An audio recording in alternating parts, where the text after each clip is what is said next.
আপনি যদি এটা ভাবেন যে আপনি বিজনেসে জয়েন করা মাত্রই ধনী হয়ে উঠবেন, নেটওয়ার্ক মার্কেটিংয়ের প্রথম শর্ত যে যদি আপনি ভাবেন যে বিজনেসে জয়েন করা মাত্রই হচ্ছে আপনি ধনী হয়ে উঠবেন, এবং তাহলে সেই আপনার এই ধারণা হচ্ছে আপনার এই ধারণা ভুল।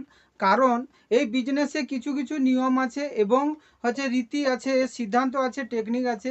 এই পদ্ধতি এবং গুলো প্রয়োগ করলেই তবেই হচ্ছে আপনি এই বিজনেসে সফল হতে পারা যায় অবশ্যই। কিন্তু হচ্ছে বেশিরভাগ ক্ষেত্রে মানুষ হচ্ছে নেটওয়ার্ক মার্কেটিংয়ে জয়েন করার মাত্রই হচ্ছে আপনার উনার নিজস্ব হচ্ছে বিজনেস বা নিজস্ব বিজনেস গ্রোথ না হওয়া পর্যন্ত উনারা শুধুমাত্র নিজের কমিশন বা হচ্ছে নিজের ইনকাম কেন পাচ্ছেন না সেটা নিয়ে প্রশ্ন থাকে।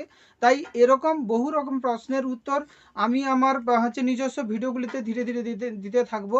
তাই অবশ্যই আপনারা ভিডিওগুলি মন দিয়ে দেখবেন। ধন্যবাদ।